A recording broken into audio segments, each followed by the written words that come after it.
안녕하세요. 3 그리고 4주의 일진으로 배우는 사주명리학 제122강 시작하도록 하겠습니다. 오늘은 양력으로 2019년 3월 8일에 해당이 되고요. 음력으로는 2019년 2월 2일에 해당이 됩니다. 오늘 주어지는 명식을 보면 기해년, 정묘월, 갑진일이 되고요. 오늘의 일진 갑진이 됩니다. 오늘의 명식을 보면 갑목일간이 묘월에 태어난 명식이 됩니다. 그래서 일간과 월령을 놓고 보게 되면 일간은 갑목이 되는 거고 월령은 묘월이 되는 것이죠. 그래서 일단 갑이라고 하는 것을 한번 살펴보도록 하겠습니다. 일간이 갑이니까요. 자, 갑이라고 하는 것은 일단 오행, 목화, 토, 금수 중에 그 오행이라고 하는 것 중에는 이 목이라고 하는 성분을 말하는 것이고요. 음양으로 나누게 되면 갑목이라고 하는 것은 양에 해당이 되는 것이고 을목이라고 하는 것은 음에 해당이 되는 것이죠. 그래서 갑목이라고 하는 것은 양목에 이렇게 해당이 되는 것입니다. 그래서 양목이라고 하는 것, 갑목이라고 하는 것 대개 보면 대림목이라고 이렇게 설명을 드리고요. 대림목이라고 하는 것은 뭐 한자 끝 그대로 어떻게 돼요? 큰 숲을 큰 나무를 말하는 것이죠. 그러니까 산에 가 보면은 우리 저기 뭐 무슨 그 산림욕장 같은 데 가면 작은 나무 이런 것보다는 좀 큰 나무들 같은 거 있잖아요. 산림욕 할 때 그런 큰 나무들을 이렇게 되게 보면 갑목이라고 하는 것이고요. 이런 갑목이라고 하는 것들은 되게 보면 향천성을 갖고 있다 그래요. 향천성. 을목 같은 경우는 그 뭐 난초라든가 아니면 넝쿨 식물 같은 거거든요. 호박 넝쿨 같은 경우는 하늘로 올라가기보다는 땅으로 이렇게 퍼지게 되죠. 물론 이제 호박 넝쿨 같은 거나 등나무 같은 거나 이렇게 뭐 이렇게 버팀목이라든가 타고 올라갈 수 있는 것이 있다면 그것을 타고 위로 올라갈 수 있지만은 그 을목 같은 경우는 원래 옆으로 퍼지는 그러한 나무에 해당이 되는 것이 을목에 해당이 되는 것이고 갑목이라고 하는 것은 뻣뻣해 가지고 옆으로 퍼지지 않고 위로 이렇게 올라가는 그러한 나무를 갑목이라고 이렇게 표현합니다. 그래서 갑목일간들이 되게 옆을 보지 않고 위로만 이렇게 보면서 자라나는 그런 성향을 가지고 있어요. 그래서 갑목일간들이 타 일간들에 비해서 이렇게 자존심이라든가 자립심 같은 거, 자존감 같은 게 유달리 좀 강하다 이렇게 놓고 볼 수가 있는 겁니다. 그래서 갑목이라고 하는 거 뭐 대림목이다 이 정도 이제 알아두시면 될 것 같습니다. 그 다음에 이 대림목이라고 하는 갑목 같은 경우는 추나절과 추동절로 약간 나눠서 한번 볼 필요는 있어요. 추나절 같은 경우는 추나절은 뭐예요? 이때는 봄 여름에 해당이 되죠. 이때 봄이라든가 여름의 나무는 성장을 하는 나무죠. 생기와 생의를 가지고 있어서 봄에는 물을 빨아들이고요. 그 다음에 새싹도 띄우고 꽃을 피우고 그 다음에 여름에는 또 무한히 이렇게 큰 이제 이파리들도 이렇게 겉으로 드러내면서 성장을 하는 나무입니다. 그래서 이 춘하절에 있는 나무는 생목, 즉 살아있는 나무와 같다라고 해서 이런 경우에 나무는 대개 이렇게 작벌해서 경금으로서 작벌해서 동량지목으로 쓰기보다는 그냥 생목이니까 약간 나무를 키우는 그런 어떤 목적이 있다라고 이렇게 놓고 볼 수가 있겠고요. 그 다음에 추동절, 겨울이라든가 가을 같은 거, 가을 겨울 같은 경우는 특히 가을 같은 경우에는 이제 뭐 열매를 맺는 뭐 배나무라든가 감나무라든가 뭐 사과나무 같은 거 열매를 맺는 것은 이제 초가을에서 뭐 가을이 좀 깊어지게 되면 이제 열매를 얼추 다 맺게 되고요. 찬바람이 불기 시작하면서 나무라고 하는 것은 어떻게 돼요? 성장을 멈추게 되고 앞으로 다가올 겨울을 맞이하게 되겠죠. 그래서 추절, 가을의 나무라든가 동절, 겨울의 나무 같은 경우는 이제 성장은 다 끝난 나무로 볼 수 있어요. 그래서 이런 경우에 나무는 성목으로 이렇게 보여요. 성목이라고 하는 건 뭐냐면 다 자란 나무를 말하는 거예요. 나무가 다 자람 또는 그러한 나무들을 이렇게 말하는 것이죠. 그래서 춘하절의 나무는 생목, 자라나는 생기와 생기가 있는 나무다 이렇게 놓고 봤을 때 추동절의 나무는 성목, 으로서 생기생이는 없고요. 이제 다 자란 나무로 이렇게 놓고 보겠죠. 그래서 이런 경우 추동절의 나무는 대개 이런 경우는 경금이 아니죠. 경금으로 작벌하여 동량지목으로 쓰는 용도가 있다 이렇게 놓고 볼 수가 있습니다. 선생님 그럼요 추동절에만 동량지목으로 쓰고 추나절에는 동량지목으로 쓰지 않습니까? 즉 꼭 그렇지만 않습니다. 춘하절도 예를 들어서 인월이라든가 좀 이따 설명을 드리겠지만 인월이라든가 묘월 같은데 또 진월, 4월, 5월 다 마찬가지예요. 목이 왕하게 되면 어쩔 수 없이 경금을 쓸 수밖에 없죠. 목이 왕한데 뭐 화로서 설계하는 것도 뭐 한계가 있는 것이고 목이 왕할 때는 당연히 금으로서 쓸 수가 있는 것이죠. 그래서 꼭 춘하절은 금을 쓰지 않는다 이렇게만 외워두지 마시고요. 기본적으로 목의 성향이 춘하절에는 생목의 성향을 가지고 있다. 그 다음에 추동절에는 성목으로 볼 수 있다. 이렇게 구분을 해 놓으시고 그 다음에 경금을 쓰느냐 안 쓰느냐는 이제 일단은 그거는 뭐 춘하절이든 추동절이든 그 사주가 어떻게 짜여져 있느냐 이렇게 놓고 그 상황에 맞게 판단하시면 되는 거예요. 자, 추동절에 태어나가지고 간목은 경금을 쓴다라고 놓고 봤을 때 간목이 약하면은 오히려 다시 생조해줘야 되는 그런 상황도 있거든요. 그러니까 천편일률적으로 A는 B다라고 이런 식으로 외우시는 것은 좀 사주 명리학을 공부하는 입장에서는 좀 올바른 태도는 아닌 것 같고요. 기본적 이론을 토대로 해가지고 상황에 맞게 그거를 융통성 있게 적용해 할 수 있는 그런 능력이 좀 더 필요하다라고 이렇게 놓고 볼 수 있는 겁니다. 아시겠죠? 자, 다음으로 태어난 월령을 놓고 보게 되면 묘월이라고 하는 월에 태어났죠. 묘월. 자, 묘월이라고 하는 것은 뭐냐면 목이 가장 일단은 계절로는 이때는 중춘이라 그래요. 중춘. 뭐 가을 봄도 초춘, 중춘, 뭐 그다음에 모춘 내진 개춘이라고 하는데 그 중간에 있는 봄인데 가장 깊은 봄이라고 이렇게 놓고 보면 되겠죠. 그래서 이 중춘이라고 하는 때이고요. 이때는 제가 인월 같은 경우, 초춘 같은 경우에는 한기가 미신해서 병화로서 조우하는 것이 좀 필요하다라고 말씀을 드렸지만은 묘월 같은 경우에는 한기는 이제 남아 있다라고 놓고 보지 않습니다. 그래서 이제 조우의 개념은 그렇게 많지 않고요.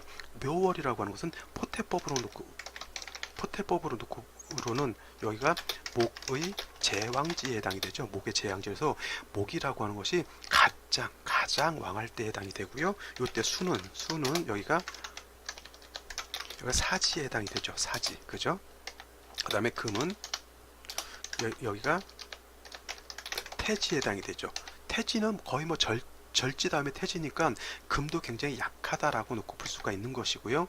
그 다음에 화라고 하는 것은 여기가 화토는 여기가 목욕지가 되는 겁니다. 그래서 뭐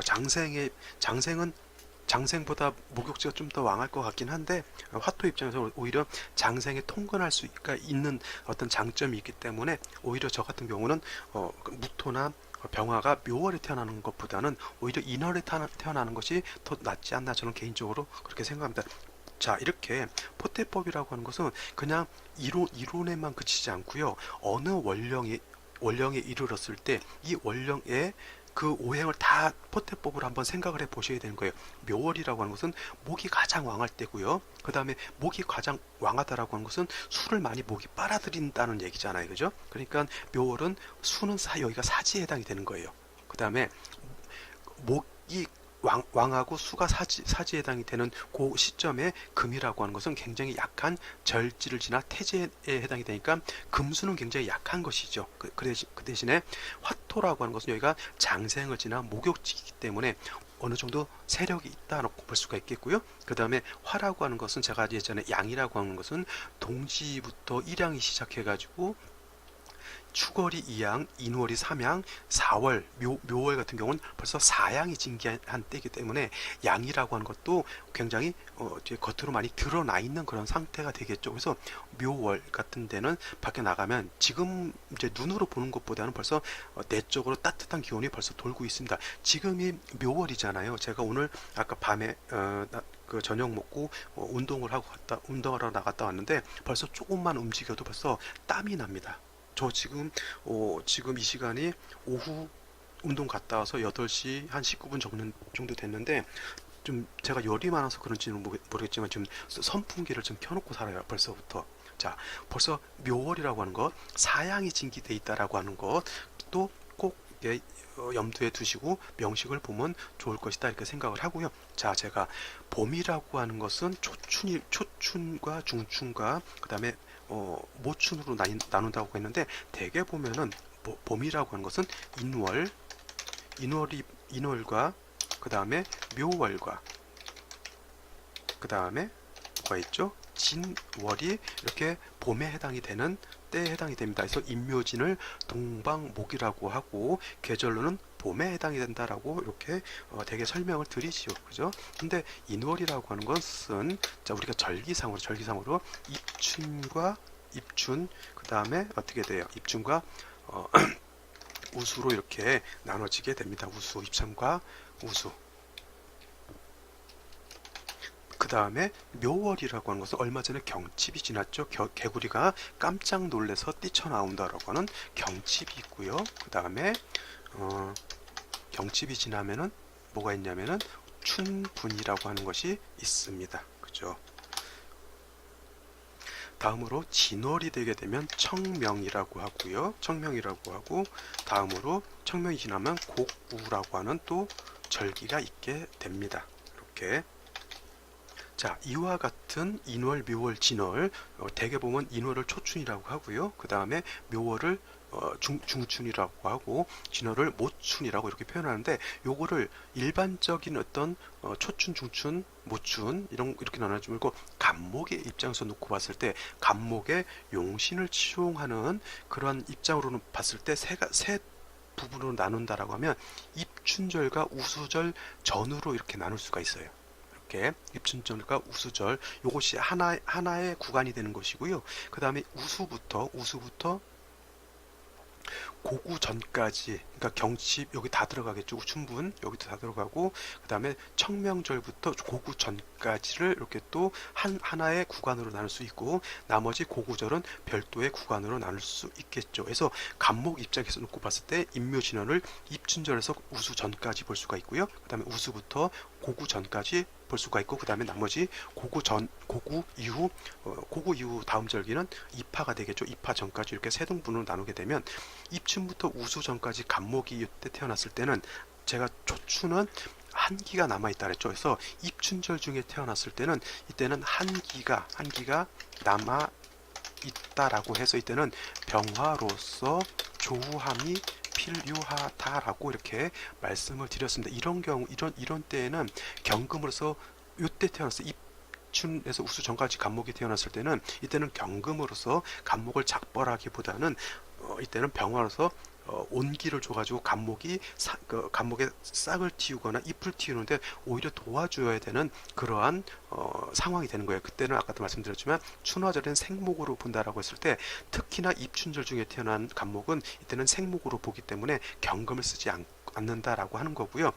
이때 그래서 저기 적천수에서는 뭐라 그랬냐면 춘불 용금이라고 이렇게 해가지고 봄에는 금을 쓰지 않는다라고 하는 때가 대개 보면 입춘절까지 이렇게 생각해 보시면 될 겁니다. 그 다음에 우수가 지나면서 경칩, 춘분, 그러니까 묘월이 통째로 다 들어가는 것이죠. 그 다음에 진월은 청명절과 고구절로 나누어지게 되는데 이거를 이렇게 나누게 되면은 청명절을 상반월이라고 하는 것이고 그 다음에 고구절을 하반절로 놓고 보게 되는데 진월을 진이라고 하는 것은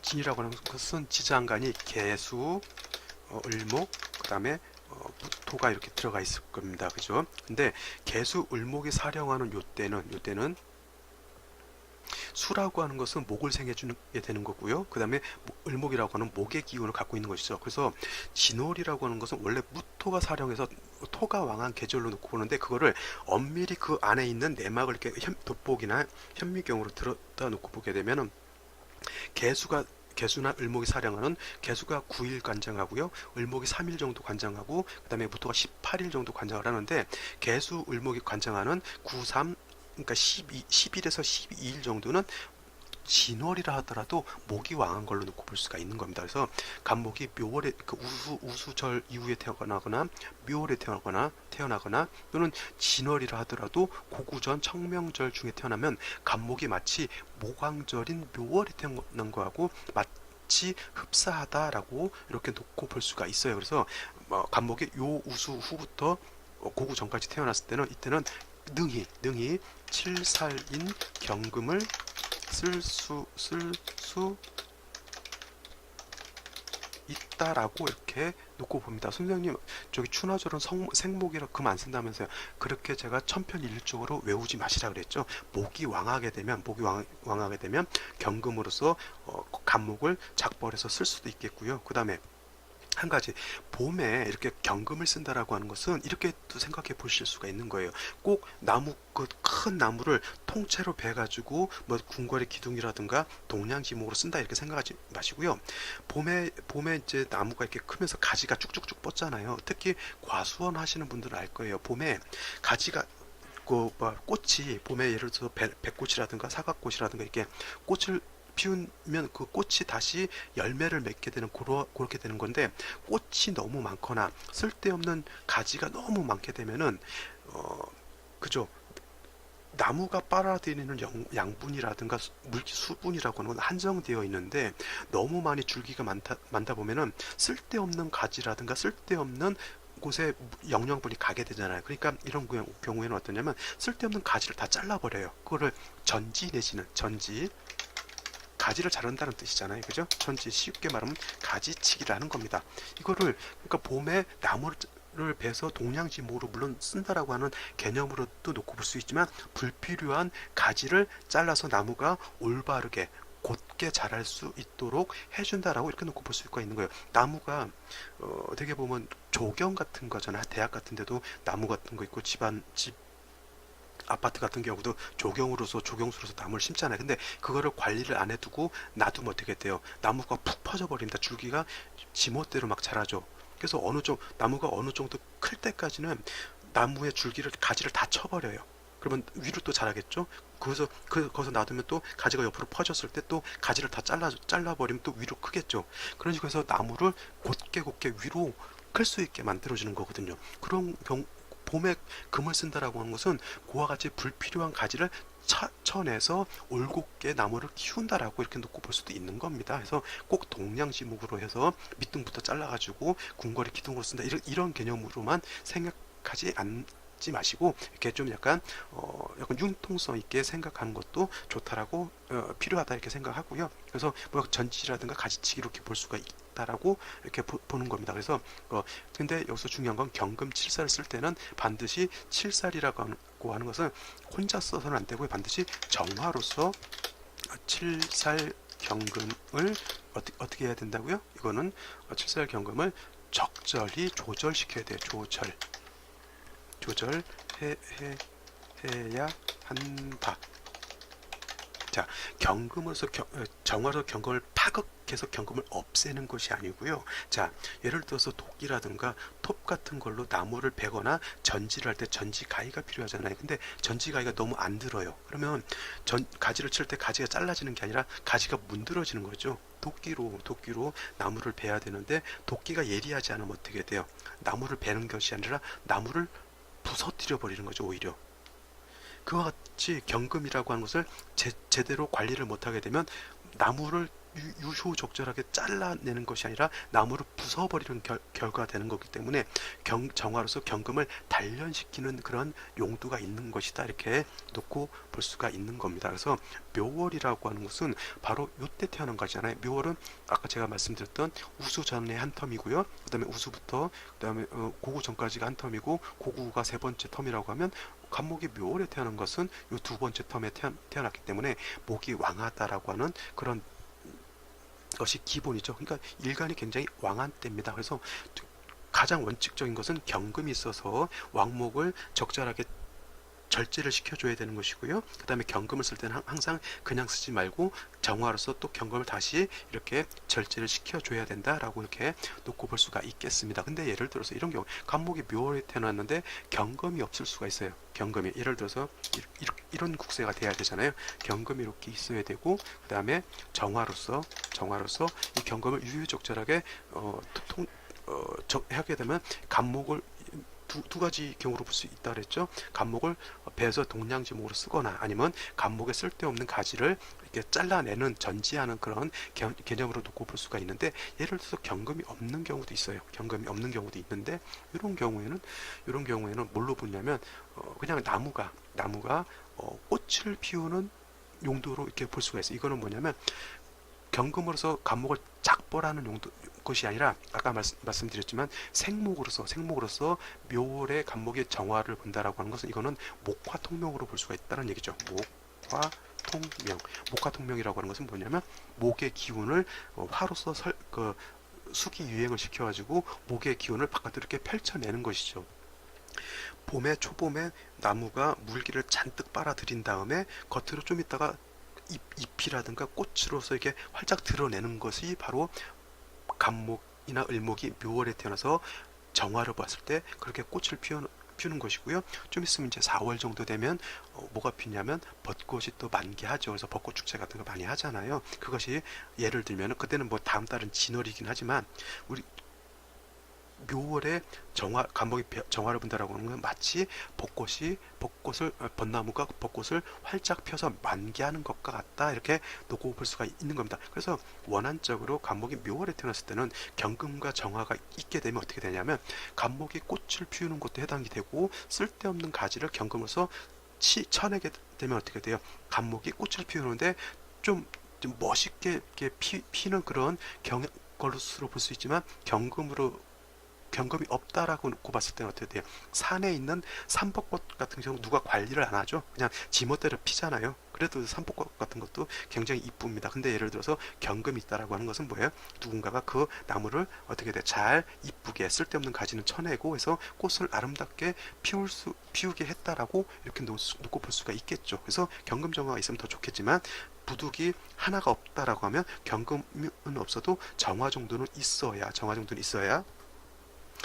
그 간목의 왕한 기운을 설기순세할 수 있다라고 이렇게 놓고 볼 수가 있는 겁니다. 이것이 바로 간목이 묘월에 태어났을 때 어떻게 하면 간목으로서 용도가 나타나느냐를 놓고 보게 되는 것이고요. 간목이 용신을 치용하는 그러한 룰이 되는 것이죠. 그래서 기본적인 이런 룰을 가지고 오늘의 명식을 한번 더 살펴보도록 하겠습니다.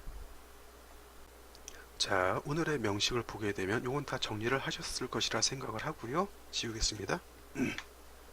자, 오늘의 명식, 간목이 묘월에 태어났죠. 자, 묘월은 어떤 절기를 기준으로 바뀐다고 그랬죠? 자, 엊그저께 경칩이라고 하는 절기가 24절기 중에 하나가 지나갔죠. 그래서 인월에서 묘월로 넘어갈 때는 경칩을 기준으로 해서 인월에서 묘월로 바뀐다고 했죠. 그래서 엊그저께 묘월로 바뀌었죠. 이민일날 바뀌었고요. 어저께가 이민 개묘일이었고 오늘이 이제 개묘 다음에 갑진일이 되겠죠. 해서 오늘은 간목이 묘월에 태어난 날에 해당이 되고요. 자, 연주를 보게 되면 올해가 기해년에 해당이 되죠.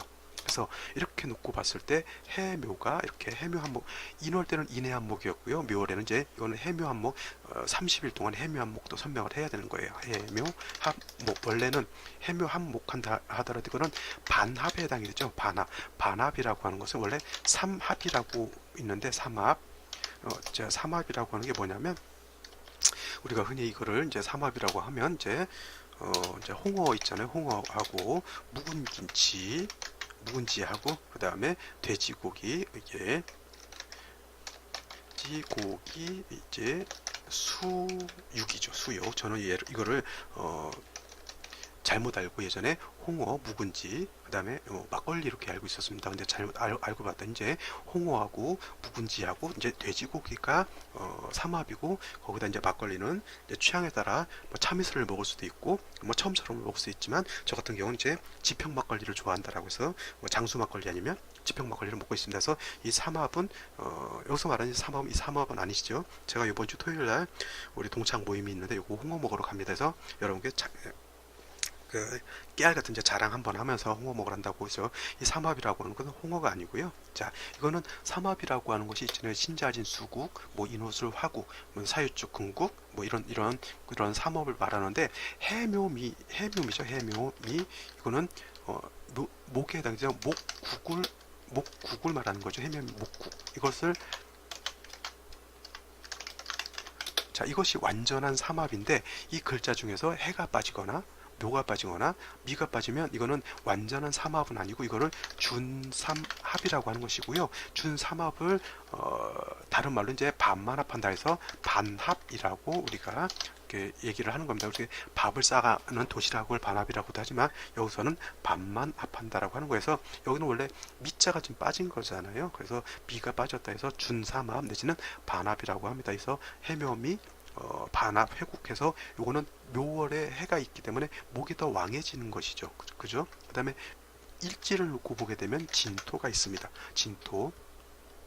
자, 이렇게 놓고 보게 되면 목이 왕하니까 진토가 막 파극해서 없을 것 같은데 그렇지 않아요. 자, 묘월은 요것도 반합, 요거는 준반합이 되지만 묘진이 있게 되면 어떻게 돼? 이건 방합이죠. 원래 인, 묘, 진, 동방, 목, 방이라고 해요. 그죠? 인묘진, 동방, 방이라고 해서 이거는 방합을 말하는 겁니다. 방합 중에서도 글자 한자가 빠져도 이거는 합력이 있다라고 놓고 봐서 이거를 준방합이라고 이렇게 설명을 합니다. 그래서 묘월에 인이 빠졌으니까 묘진만 있어도 이건 준방합 성립이 되겠죠. 그래서 이렇게 되면 진토가 있다 하더라도 이거는 목이 굉장히 왕해지는 겁니다.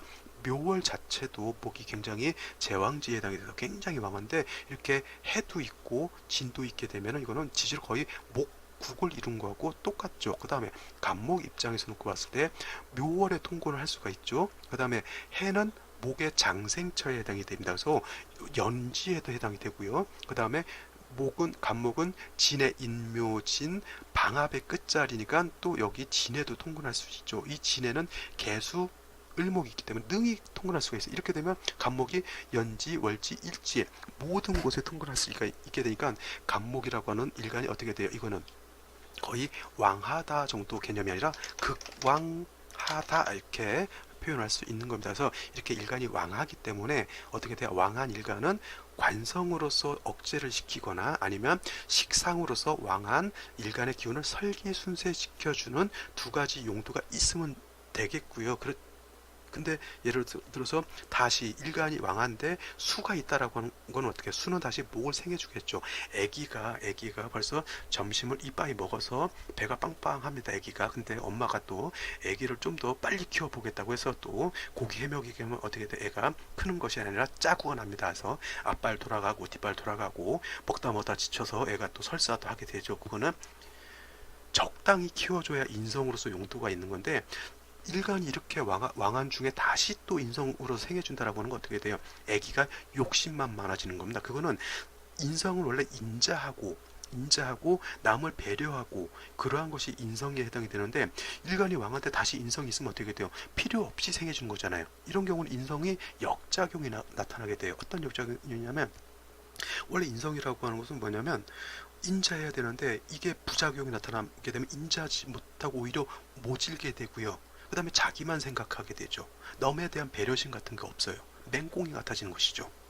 그죠? 이런 경우에는 수가 있으면 오히려 문제가 된다라고 하는 겁니다. 그죠? 자, 그 다음에 월간을 놓고 보게 되면 정화라고 하는 것이 있어요. 일단은 시간이 정해지진 않았지만 요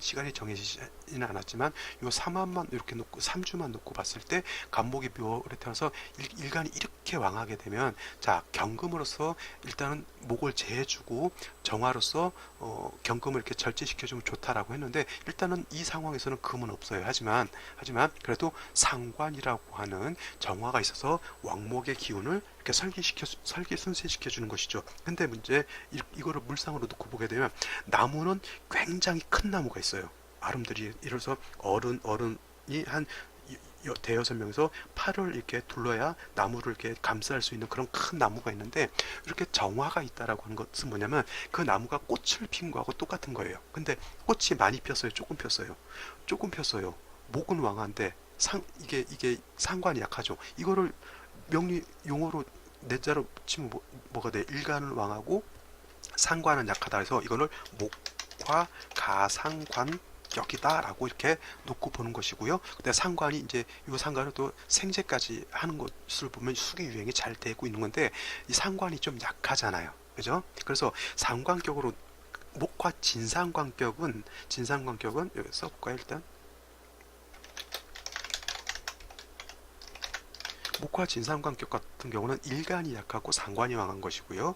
목화 가상관격은 일간이 왕하고 상관이 약한 거여서 간목이 인월이나 묘월에 태어나서 병정화를 보게 되면 이거는 가상관이 되는 거고요. 간목이 4월이나 5월에 태어나서 병정화를 보게 되면 이거는 목화 진상관이 해당이 되죠. 일간이 약하니까 간목이 4월이나 5월에 태어났을 때는 수가 필요한 거고요. 그걸 뭐라 그러는데서 이거를 상관패인이라고 제가 말씀드렸고요. 그 다음에 목화 가상관은 일간이 왕하고 상관이 약한 거니까 상관운으로 가서 오히려 간목의 기운을 더 설기시켜주면 좋겠죠.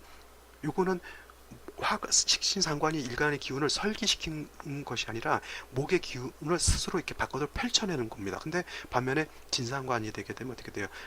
왕한 상관이 일간 약한 기운을 이렇게 빼내는 거죠. 느낌이 완전히 다른 겁니다. 이거는. 그래서 이렇게 주어지면 지금까지 이렇게 놓고 봤을 때는 이 정화라고 하는 게 굉장히 좋은 역할을 하고 있죠. 우리가 명리 공부할 때 상관은 나쁘고 식신은 좋다 이렇게 놓고 보는데 목화 통명이 됐을 때는 될 때는 간목이 인월에 태어났을 때는 병화를 보는 것이 좋고요. 간목이 묘월에 태어났을 때 목화 통명이 될 때는 상관인 화를 보는 것이 더 좋습니다. 그 다음에 이렇게 상관 있는 사람들은 성격이 굉장히 아싸하고 멋있고 터프하면서 직선적이고요. 자존심이 굉장히 강합니다. 이렇게 상관이 용도가 있는 사람들은 되게 보면 자기 주관이라든가 자존심 같은 게 굉장히 강하다는 것도 기본적으로 알고 있으면 좋겠죠. 자, 그러면 생시가 어떻게 주어지느냐에 따라서 이 사주가 또 천변만화 여러 가지로 바뀔 수가 있을 것입니다. 자, 지금부터는 생시를 한번 살펴보도록 하겠습니다. 자, 생시를 한번 살펴보도록 하겠습니다. 자, 맨 먼저 간목 일간이 자시가 되면 반드시 갑자시가 된다라고 하는 거는 기본적으로 알고 계실 것이라 생각드리고요. 그 다음에 자, 이렇게 놓고 보게 되면 어떻게 돼요? 야, 자수가 있게 되면 진하고 어떻게 돼요? 자진 반합 수국하죠. 자진이 반합 회국. 이거 이렇게 되면 어떻게 돼요? 수가 왕해지는 거죠. 수가 세력을 얻는다. 제가 아까 말씀드렸습니다. 간목이 묘월에 태어나가지고 일간이 왕하죠. 그 다음에 해묘 한목하면 간목이 굉장히 더 왕해집니다. 그래서 여기서는 간목이 더 왕할 필요는 없어요.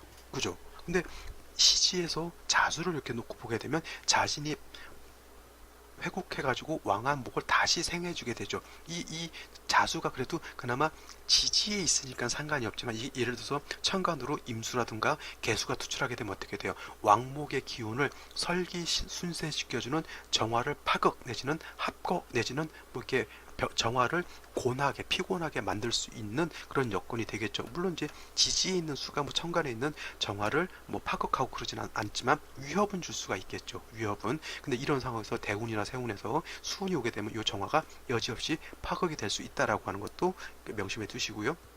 그래서 그나마 지지에 있는 것은 나쁘지만 그래도 투출하지 않은 것만으로도 좀 다행이다. 하지만 이 자수는 왕한 간목한테는 그냥 필요 없는 약간 사족과 같은 그런 것에 해당이 되겠죠. 자, 월간의 시간에는 간목이 투출되어 있습니다. 뭐 왕한 목인데 다시 간목이 투출을 했으니까 이거는 뭐 그냥 뭐 다시 목을 생해준다라고 하는 차원에서는 뭐 나쁘진 않다 놓고 볼 수 있는데 이거 이제 정화 입장에서 목이 너무 왕하게 되면 이거는 자칫 목다화식이 될 수 있다라고 하는 그런 것도 되겠죠. 그래서 이런 경우에는 오히려 화운으로 가가지고 정화가 더 살아나야 목다화식이 되지 않는다라고 이렇게 놓고 볼 수가 있겠죠. 자, 다음으로 갑자시 다음으로 병인시 한번 보죠. 병인시가 되면 지지로 자 해묘합도 되지만 인묘진 동방목을 완전히 갖췄죠. 목방이라고 그래요. 신자진 삼합 같은 것은 목국이라고 하는 거고요. 그 다음에 인묘진 이게 방합 같은 것은 목방이라고 이런 방이라는 표현을 씁니다. 이거는 인묘진 동방 목방을 완전히 갖췄습니다. 이거는 이거는 태왕합니다. 자, 그래가지고 이거를 어떻게 보냐면 물론 기토가 있더라도 이건 이제 보는 견해에 따라서 달리 볼 수 있는데 이거는 인묘진을 모두 갖추고 병정화가 투출을 했잖아요. 그러면 이거를 간목일간이 사주 전반이 목이 왕해지는 거니까 이건 전왕격으로서 곡직인수격이 있다라고 놓고 볼 수도 있습니다. 그래서 이거를 전왕격으로서 곡직인수격으로 놓고 볼 수 있다라고 하는 거죠. 곡직이라고 하는 곡자가 뭐냐면 구불곡자죠. 직이라고 하는 것은 곧다라고 하는 뜻입니다. 그래서 그 나무가 이렇게 모여 있게 되면은 꼭 간목만 모여 있는 것이 아니라 을목도 있잖아요. 을목은 옆으로 퍼져서 꾸불꾸불 나간다고 해서 곡자를 쓰는 거고요. 그 다음에 아까 말씀드렸지만 간목이라고 하는 것은 옆으로 꼬불꼬불 나가는 것이 아니라 위로 쭉쭉쭉 뻗어 올라가죠. 그래서 이거를 곡직이라는 표현을 쓰고요. 그래서 인수격, 곡직 인수격이라고 이렇게 표현을 합니다. 그래서 이렇게 곡직 인수격으로 놓고 볼 수 있지만 저 같은 경우는 그냥 내격, 일반 내격, 저는 종격으로 잘 보지 않아요. 이건 내격으로 그냥 보는 것이 더 좋다라고 하고요. 왜냐하면 아무리 이게 목이 하더라도 뭐 여기 기토도 있고 진토가 있다라고 하는 것은 일단은 목으로 화했는데 토가 있는 것은 약간 그나도 약간 탁기가 있는 걸로 놓고 볼 수가 있거든요.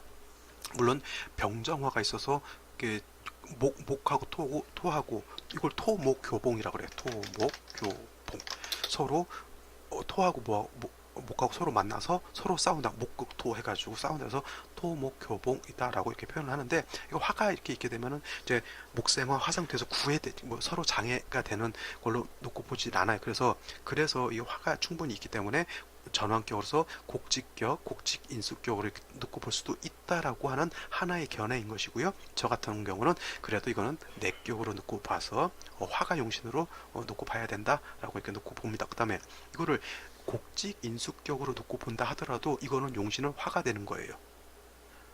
목으로 종합하면 목이 용신이 돼야 되는 것이 맞는데, 목 같은 경우는 특히 봄에 태어난 목은 화를 봐야지만 그 왕한 기운을 설기순세할 수가 있거든요. 그리고 화로 한다 하더라도 나쁘지 않은 겁니다.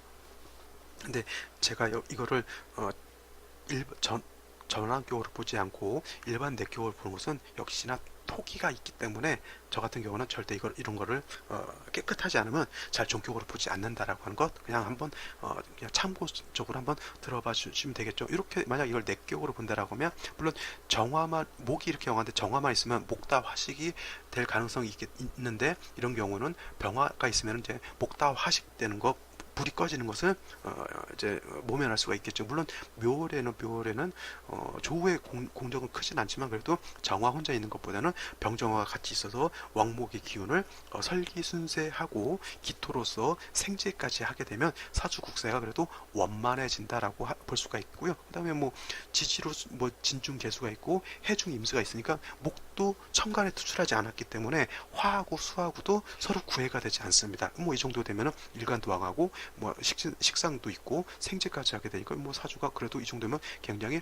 깔끔한 사주가 될 수 있다라고 볼 수가 있겠죠. 자, 그 다음에 무진시를 한번 보죠.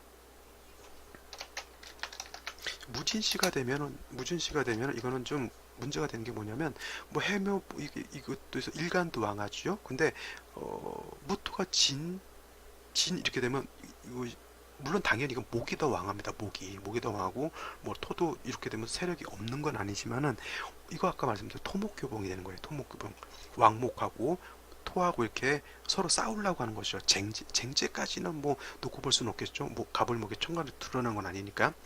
지지에 있는 것이 올라가가지고 이걸 군비쟁제다 이렇게 놓고 볼 수는 없습니다. 그거는 그 아래 있는 것이 천간에 올라가가지고 제하고 그러진 않거든요. 이렇게 놓고 보면은 이제 토목교봉되는 것을 정화로서 통관하는, 우리가 용신 중에 여러 가지가 있죠. 전왕용신, 아까 이거 말했죠. 이거는 전왕용신으로 보는 거예요. 전왕용신. 그래서 이거는 원래 목을 용신으로 봐야 되는데, 목의 특성상 봄에 태어났기 때문에 화를 취용할 수 있다라고, 이거는 일간의 특성 때문에 그런 거고, 이거는 전왕용신인 거고, 그 다음에 억부용신 있잖아요. 약한 것은 자부해주고, 그 다음에 왕한 것은 억제해야 된다라고 하는 그런, 쓰면서 할까요? 전왕용신이라고 하는 게 있었고요. 억부용신이라고 하는 게 있고요. 그 다음에 조구용신이라고 하는 게 있고요. 지금 제가 말하는 것은 이건 뭐냐면 통관용신이라고 하는 거예요.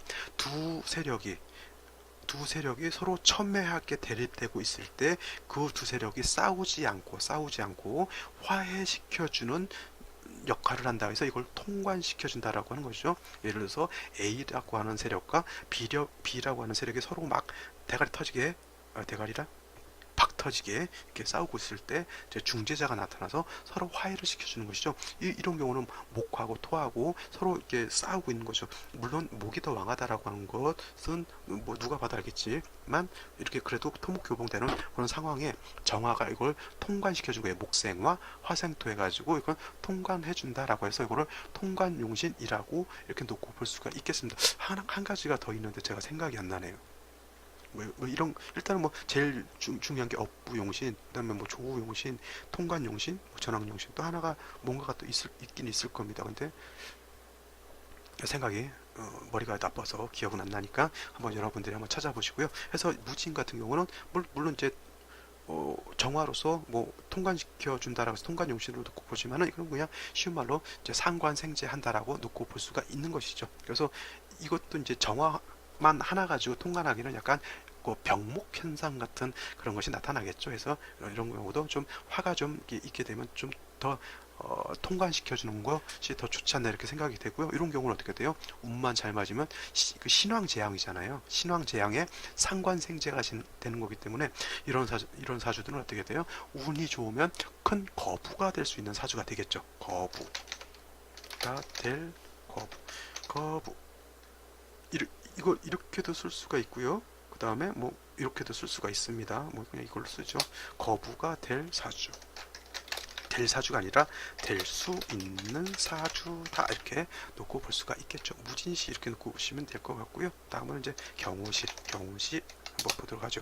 자, 경우시가 되면 어떻게 됩니까? 자, 정화가 아까는 정화가 뿌리들 곳이 없었죠. 이게 쉬운 말로 정화 입장에서는 모왕자세인 거죠. 그죠? 간목 입장에서는 아까 말씀드렸던 것처럼 목과 가상관이고요. 정화 입장에서는 모왕자세인 것이죠. 그죠? 근데 이제 경호시가 되면 요 정화가 5의 뿌리를 둘 수가 있겠죠. 그 다음에 이 간목 입장에서 놓고 봤을 때 뭐 상관이 좀 왕해지는 거죠. 자, 한 가지 포인트. 사주를 볼 때는 물론 일간이 가장 중요합니다. 일간이 가장 중요한데 일간만 국세를 놓고 보지 마시고요. 자, 기토 입장에서 국세를 한번 보시고요. 정화 입장에서 국세를 한번 보시고 시간에 있는 경금 입장에서 국세를 한번 본다라고 하는 겁니다. 그죠? 그러면 일간인 간목 입장에서 놓고 봤을 때 일간이 왕하잖아요. 근데 정화는 아까 말씀드렸죠. 제가 포태법으로 뭐라 그랬어요? 여기가 화토는 여기가 뭐라 그랬죠? 여기가 목욕지라 했어요. 목욕지라 그랬잖아요. 그래서 원래 정묘일지가 나체도화가 되는 거예요. 근데 이거는 일간은 간목이기 때문에 얘가 정묘가 있어도 뭐 도화가 있다 이렇게 놓고 보시지 말고 정화 입장에서 놓고 봤을 땐 그렇다는 얘기죠. 자, 그래서 이런 경우에는 경금이 묘월에 태어나게 되면 태지에 해당이 되니까 경금이 굉장히 약하죠. 그죠? 그래서 그러나 어떻게 돼요? 자, 진중에 그래도 진토가 있어서 경금이 그래도 뿌리는 아니더라도 생조를 받게 되고요. 그 다음에 오중에 있는 기토가 여기 투출한 것이죠. 오화가 없었다라고 하면 얘는 뿌리가 없는 것이 됐죠. 근데 오화가 있음으로 인해서 기토가 뿌리를 두게 되고 진에도 기토가 뿌리를 둘 수 있는 것이죠. 그러면 기토도 이땐 세력이 있는 거예요. 그래서 기토가 금을 생겨주려고 하는 마음도 있습니다. 물론 생겨주려다가 간목하고 합하려고 하는 마음도 생기겠지만 그래도 이게 경금이 나름대로 전혀 근기가 없는 건 아니에요. 그렇죠? 그러면 이와 같은 경우가 아까 제가 말씀드렸던 것처럼 간목이 묘월에 태어났을 때 일간이 너무 왕하니까 경금으로서 간목을 작벌하고 그 다음에 정화로서는 경금을 좀 절제시켜 준다라고 하는 그러한 룰이 그러한 체제가 맞는 것이죠. 또 이런 거는 아까도 말씀드렸지만 경금이 간목을 밑둥을 베서 작벌해서 동량지목으로 쓰는 것으로도 볼 수 있겠지만 자, 간목이 정화를 봐서 꽃을 피우는데 간목의 가지가 이렇게 간목이 왕하면 가지가 그냥 너저분하게 쫙쫙 널브러지게 이렇게 벌어져 있는 것과 똑같죠. 그래서 그 쓸데없는 가지를 다 절제를 해서 이 정화가 튼실하게 꽃을 피울 수 있다라고 하는 그런 뉘앙스가 되는 것이죠. 자, 경금이 없었을 때는 목다 화식이 된다 그랬죠. 그래서 정화라고 하는 것은 목이 왕하게 되면 반드시 경금이 있어서 목을 절제시켜서 벽값 인정해야 된다라고 하는 그러한 이론을 여기다 접목할 수도 있는 거예요. 그렇게 되면 경금 입장에서는 정화가 살아나야 경금을 단련할 수 있는 것이고요. 간목 입장에서는 경금이 있어야 간목을 절제시킬 수가 있는 건데 정화로서 경금을 어떻게 돼요? 절제시켜 주는 것이고요. 그 다음에 정화라고 하는 것은 간목이 있어야 불꽃이 살아나게 되는데 너무 목이 왕하게 되면 목도 화식되니까 경금으로서 간목을 절제시켜 준다라고 하는 그런 정화, 간목, 그 다음에 경금에 대한 삼자에 대한 어떤 그런 내용이 여기서도 나올 수 있다라고 하는 것이죠. 무조건 간목을 작벌해서 동량지목으로 쓴다라고 하는 그러한 천편일률적 그 이론에만 생각하지 마시고 이런 거는 좀 융통성 있게 이렇게 생각해 보시는 것도 좋을 것 같아요. 그죠? 다음으로 임신시를 보죠. 자, 임신시를 놓고 보게 되면 자, 신금이 있습니다. 신금 있고 진이 있으면 원래 자가 있어서 신자진 원래 반합 회곡으로도 꼽을 수가 있지만 자, 본기가 빠진 합력을 인정하느냐 마느냐는 사람에 따라 다르고요. 저 같은 경우 임수가 투출했으면 어느 정도 합력은 있다라고 놓고 볼 수가 있어요. 왜냐하면 임수가 진에 통근할 수가 있고요. 그다음에 신에도 통근을 할 수 있습니다. 물론 간목도 다 통근할 수가 있겠죠. 그래서 이렇게 투출하게 되면 이 임수가 약하지 않아요. 특히 개수가 아닌 임수 같은 경우는 좀 물이 좀 많다라고 하는 개념이죠. 그래서 제가 목이 왕한테 다시 수로서 생해해 주는 것은 필요 없다라고 이렇게 말씀을 드렸는데 신중에 있는 임수가 투출한 거죠. 그러면 이 정화로서 간목의 기운을 설계시켜 줘야 되는데 저렇게 임수가 투출하게 되면 정화를 어떻게 돼요? 꽃이 피었는데 비 내리는 거하고 똑같잖아요. 그죠? 우리가 제일 아쉬울 때가 언제냐면 벚꽃 폈는데 대학 다녔는 사람들이 대학 다녔을 때 시험 때가 되게 4월 달이에요. 4월 중반 정도 하게 되면 벚꽃이 가장 활짝 폈을 때가 시험 볼 때예요. 그러면 벚꽃 필 때 시험 공부해야 되잖아요. 그리고 벚꽃을 볼만할 때 시험을 봐야 되고 시험이 다 끝나면 비 와서 벚꽃이 다 떨어집니다. 이게 이런 진짜 그런 경우가 되게 많았죠. 자, 이게 뭐냐면 벚꽃 폈는데 비 와서 벚꽃 떨어진 거하고 똑같아요. 그잖아요. 그죠? 굉장히 아쉬운 거죠. 그래서 임수가 투출한 것은 별로 좋지 않다. 이렇게 놓고 볼 수가 있는 것이고요. 개유시 똑같습니다. 개유시를 놓고 봐도 임신 개유 똑같아요. 이거는 진유합금 하겠죠. 진유합금에서 개수의 뿌리가 되는 것이고 개수가 투출하면 어떻게 돼요? 이것도 불필요하게 간목을 생해 주는 것이고요. 간목이 꽃을 아까 말씀드렸던 벚꽃 폈는데 비운 거하고 똑같습니다. 이 개수는 정인이라서 좋은 게 아니고요. 이 정인이지만 간목을 오히려 안 좋게 만들어 준다라고 하는 그런 개념이 되는 것이죠. 그래서 뭐 인성이라서 무조건 좋다라고 하는 것도 버리셔야 되고요. 거기다 정인이니까 무조건 그냥 좋다, 문서 잡는다 이렇게 보는 것도 더더군다나 안 된다라고 하는 겁니다. 아시겠죠? 자, 오늘은 여기까지 설명을 드릴 거고요. 저는 내일도 찾아뵙도록 하겠습니다. 긴 강의 들으시느라고 고생 많았습니다. 감사합니다.